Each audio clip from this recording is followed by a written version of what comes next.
Hello friends, તમારું સ્વાગત છે મારા કિચનમાં। તો આજે આપણે બનાવીશું પૌવાનો એક નવો નાસ્તો।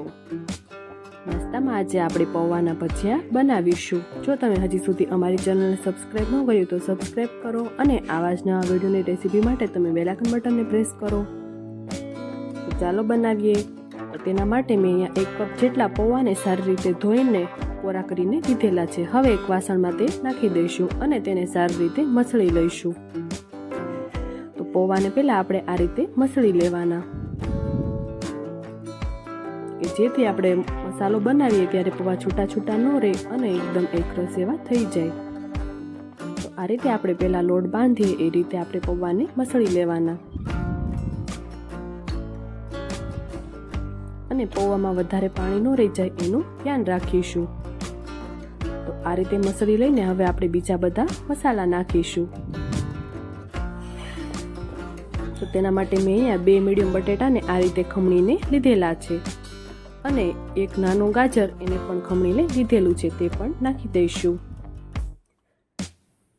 અને એક નાની ડુંગળી ઝીણી સમારીને લીધેલી છે, તમે થોડી નાની નાની સ્લાઇસ કરીને પણ નાખી શકો છો અને અડધા કપ જેટલા લીલા ધાણા નાખીશું અને હવે બીજા મસાલા નાખીશું। અડધી ચમચી હિંગ, અડધી ચમચી હળદર, અડધી ચમચી ધાણા જીરું પાવડર, અડધી ચમચી લાલ મરચું પાવડર અને 3 થી 4 ચમચી જેટલો ચણાનો લોટ નાખીશું।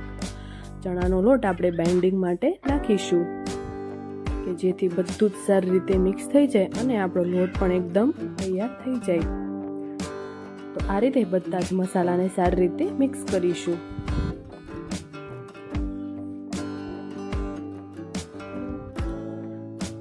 તો આ બધા મસાલા પૌવા સાથે સારી રીતે મિક્સ થાય ત્યાં સુધી આપણે થોડું મસળી લઈશું।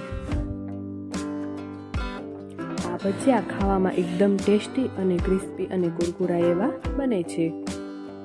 જો તમે આ રીતે ક્યારેય ન બનાવ્યા હોય તો તમે આ રેસીપી જરૂરથી ટ્રાય કરજો અને મને કમેન્ટ બોક્સમાં જરૂરથી જણાવજો કે તમને આ રેસીપી કેવી લાગી। હવે બીજા બાકીના મસાલા પણ નાખી દઈશું। તેમાં મેં 1 ચમચી આદુ મરચાંની પેસ્ટ અને સ્વાદ પ્રમાણે મીઠું નાખીશું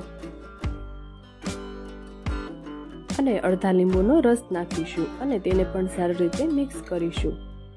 લીંબુની જગ્યાએ તમે આમચૂર પાવડર પણ નાખી શકો છો, પણ મારી પાસે એ નહોતો એટલે હું લીંબુ નાખી રહી છું। હવે બધા જ મસાલાને સારી રીતે મિક્સ કરી લઈશું। તો બરાબર મિક્સ થાય છે ત્યાં સુધીમાં અમારા વિડીયોને લાઈક, શેર અને સબસ્ક્રાઇબ કરો અને આવા જ નવા વિડીયોની રેસીપી માટે તમે બેલ આઇકન બટનને પ્રેસ કરો। તો આ રીતે આપણે એકદમ થીક એવું બેટર રાખીશું જેથી ભજીયા પાડવામાં પણ સરળ રહે। હવે આપણે ભજીયા પાડી લઈશું। મેં અહીંયા તેલ પહેલેથી જ ગરમ કરવા મૂકી દીધું હતું। તો આ રીતે નાના નાના ભજીયા વાળીને આપણે તેને તેલમાં નાખીશું। જો તમારે પહેલેથી જ વાળીને રાખવા હોય તો એ રીતે પણ તમે રાખી શકો છો, પણ હું ડાયરેક્ટ જ બનાવી રહી છું। આપણે આ સમયે ગેસની ફ્લેમ થોડી હાઈ રાખીશું અને ભજીયા નાખીને આપણે સ્લો ટુ મીડિયમ કરી દઈશું। તો આપણે ભજીયાને તરત જ નહીં હલાવીએ, થોડા એકદમ આપણે સેટ થોડા થવા દઈશું।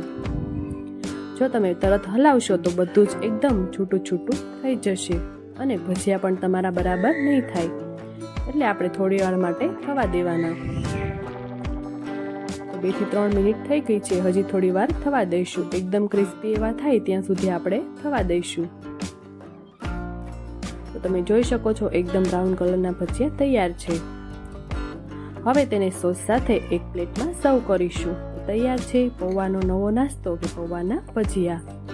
જો તમે આ રીતે ક્યારેય ન બનાવ્યા હોય તો તમે આ રેસીપી જરૂરથી ટ્રાય કરજો। બાળકોથી લઈ મોટા બધાને ભાવે તેવા આ ક્રિસ્પી ભજીયા તૈયાર છે। વિડીયો પસંદ આવે તો વિડીયોને લાઈક, શેર અને સબસ્ક્રાઇબ કરજો અને આવા જ નવા વિડીયો માટે તમે બેલ આઇકન બટનને પ્રેસ કરજો અને મને કમેન્ટ બોક્સમાં જરૂરથી જણાવજો કે તમને આ રેસીપી કેવી લાગી। Thank you for watching.